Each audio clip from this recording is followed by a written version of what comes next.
중앙선거관리위원회가 이번 조기 대선의 의미를 무겁게 인식하는 만큼 공정하게 관리하겠다고 밝혔습니다. 네, 다만 대선 일자에 대해서는 입장을 내놓지 않았는데요. 황교안 대통령 권한대행이 이르면 다음 주쯤 결정할 것으로 보입니다. 취재기자 연결해서 자세한 내용 알아봅니다. 조태현 기자. 네, 국회입니다. 네, 중앙선거관리위원회 위원장이 조금 전에 대국민 담화를 발표했습니다. 어떤 내용인지 정리를 좀 해주실까요? 네, 김용덕 중앙선거관리위원회 위원장이 오늘 오후 12시에 대국민 담화를 발표했습니다. 이 내용에서 현직 대통령이 파면되면서 늦어도 5월 9일까지는 새 대통령을 선출해야 하는 국가적으로 매우 중요한 시기가 됐다고 운을 뗐습니다. 이어서 이번 대선은 갈등과 분열을 넘어 화합과 통합의 대한민국을 만드는 계기가 돼야 한다고 강조했습니다. 이 내용 한번 직접 들어보시죠.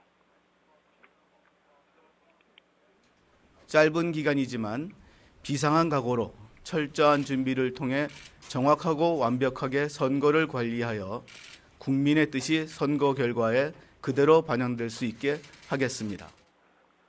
그러면서 선관위 역시 이번 선거의 의미를 무겁게 인식하고 엄정하고 공정하게 대선을 관리하겠다고 설명했습니다.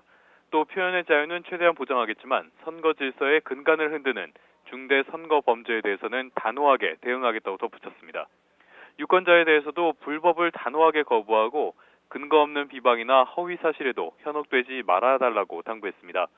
특히 시민사회단체에 대해서는 법의 테두리 안에서 지지나 반대 활동을 해달라고 요구했고요.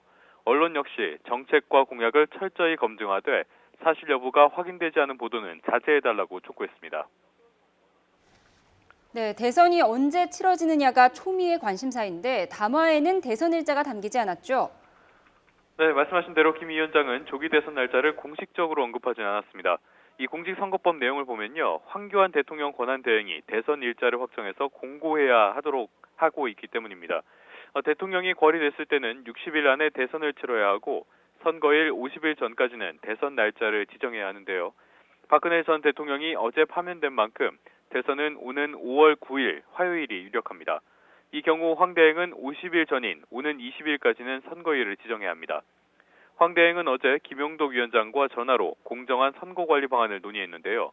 황 대행은 새로운 대통령을 선출하는 선거를 깨끗하고 공정하게 치르는 것이 중요하다고 강조하면서 공명선거의 풍토가 뿌리내릴 수 있도록 정부가 협조하고 관리하겠다고 말했습니다.